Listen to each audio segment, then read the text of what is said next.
Lectura de la carta del apóstol San Pablo a los Colosenses. Hermanos, vosotros en otro tiempo estabais también alejados y erais enemigos por vuestros pensamientos y malas acciones. Ahora, en cambio, por la muerte que Cristo sufrió en su cuerpo de carne, Dios os ha reconciliado para ser admitidos a su presencia santos, sin mancha y sin reproche, a condición de que permanezcáis cimentados y estables en la fe, e inamovibles en la esperanza del Evangelio que habéis escuchado, el mismo que se proclama en la creación entera bajo el cielo, del que yo, Pablo, he llegado a ser servidor. Palabra de Dios. Dios es mi auxilio. Dios es mi auxilio. Oh Dios, sálvame por tu nombre, sal por mí con tu poder. Oh Dios, escucha mi súplica, atiende a mis palabras. Dios es mi auxilio. Dios es mi auxilio, el Señor sostiene mi vida. Te ofreceré un sacrificio voluntario, dando gracias a tu nombre, que es bueno. Dios es mi auxilio. Aleluya, aleluya, aleluya. Aleluya, aleluya, aleluya. Yo soy el camino y la verdad y la vida, dice el Señor. Nadie va al Padre sino por mí.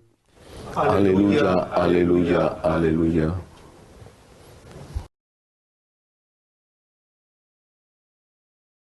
El Señor esté con vosotros. Con tu espíritu. Lectura del Santo Evangelio según San Lucas. Gloria a ti, Señor. Un sábado iba Jesús caminando por medio de un sembrado y sus discípulos arrancaban y comían espigas frotándolas con las manos. Unos fariseos dijeron: ¿por qué hacéis en sábado lo que no está permitido? Respondiendo, Jesús les dijo: ¿no habéis leído lo que hizo David cuando él y sus compañeros sintieron hambre? Entró en la casa de Dios y tomando los panes de la proposición, que solo está permitido comer a los sacerdotes, comió él y dio a los que estaban con él. Y les decía: el Hijo del Hombre es Señor del sábado. Palabra del Señor. Gloria a ti, Señor Jesús. Dicen que las viejas herejías nunca mueren.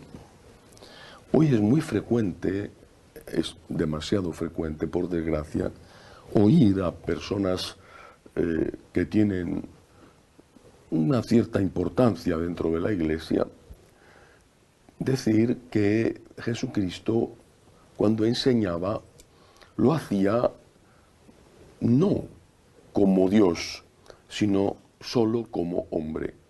Siendo Dios verdadero y hombre verdadero, estos afirman que una parte de las enseñanzas de Cristo no eran enseñanzas procedentes de Dios, sino que eran enseñanzas procedentes del hombre. Es decir, Jesús, al menos en algunas de las cosas que enseñaba, se comportaba influido por la cultura a la que pertenecía. En esas cosas, dicen, no hay que hacerle caso porque esos son preceptos humanos. ¿Por qué tenemos nosotros que mantener la prohibición de comer carne de cerdo, por ejemplo? No digo que Jesús enseñara eso, digo que como ejemplo es algo de lo que dicen.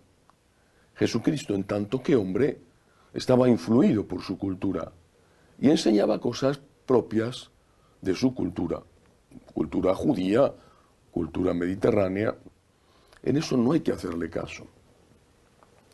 Naturalmente, al afirmar esto, están después diciendo que todo aquello que choca con lo que el mundo exige hoy en día, todo eso es fruto de la cultura de Jesús, de la cultura humana de Jesús, y no es algo que procede de Dios y por lo tanto no tiene por qué ser respetado, no tiene por qué condicionar nuestro comportamiento. Y se centran muy especialmente en lo concerniente al sexto mandamiento.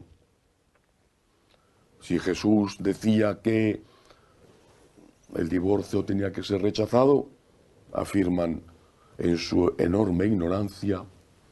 Eso se debe a la cultura de su época. Y digo en su enorme ignorancia o maldad, porque es sabido que el divorcio era aceptado no solamente en Israel, sino que era aceptado en todo el Imperio Romano y en todas las culturas de la época. Aún así, siguen diciendo que Jesucristo, cuando rechaza el divorcio, lo hace influido por su cultura. Y lo mismo cuando rechaza la prostitución, el adulterio, o cuando rechaza cualquier cosa que hoy el mundo considera algo normal. Relaciones prematrimoniales, convivencia sin casarse. Esto además lo aplican a San Pablo. Jesucristo y San Pablo son los dos grandes enemigos de lo que se llama ya la nueva Iglesia. Jesucristo, por ejemplo, no habló nunca de la homosexualidad, San Pablo sí. Y ahí vuelven a decir, San Pablo era alguien influido por la cultura de su época. San Pablo, judío, que efectivamente en la religión judía se rechazaban los actos homosexuales, pero no así en el mundo griego y en el mundo romano.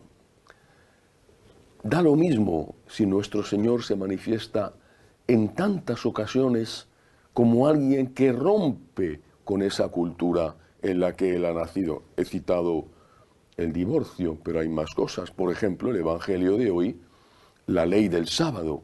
No podían hacer ningún trabajo y consideraban trabajo arrancar unas espigas, desgranarlas y masticar los granos.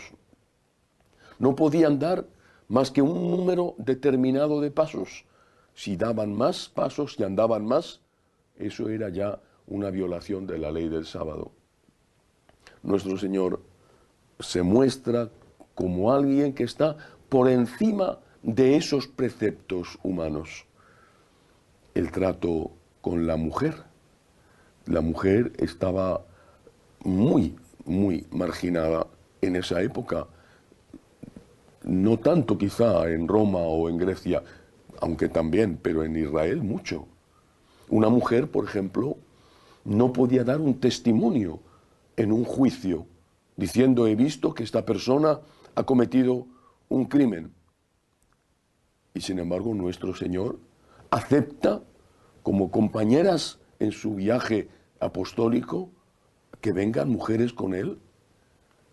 ¿Acepta que alguna de esas mujeres sea una prostituta? Más aún, hace de una mujer el apóstol de los apóstoles, Santa María Magdalena, cuando se le aparece a ella en primer lugar y le dice que vaya a anunciar a Pedro, a Santiago, a Juan, que vaya a anunciar que Él ha resucitado. Da igual lo que aparezca en el Evangelio. Ellos están totalmente convencidos de que nuestro Señor, cuando decía cosas contrarias a lo que hoy el mundo está reclamando, nuestro Señor estaba hablando como hombre y no había que hacerle caso. Cuando Jesús acababa con la ley del talión, ojo por ojo, diente por diente, y decía que había no solo que perdonar, sino que amar al enemigo, eso no importa. O cuando Jesús rompía la ley del sábado, o cuando Jesús iba contra el divorcio, eso no importa. Debemos de tener mucho cuidado. Debemos de tener mucho cuidado porque las herejías no han muerto. Las herejías están siempre vivas y al margen de la intención, que yo no la puedo juzgar, la realidad es que en no pocos sitios se vierte veneno en el oído de los fieles, haciéndolo pasar por una doctrina muy humana, una doctrina muy compasiva. Haz lo que quieras, da lo mismo, Dios te lo consiente todo. Haz lo que quieras, Dios te lo consiente todo, hasta que llegue la hora del juicio y el Señor nos pregunte qué hemos hecho con los dones que nos ha dado y con las enseñanzas que nos ha transmitido. Que así sea.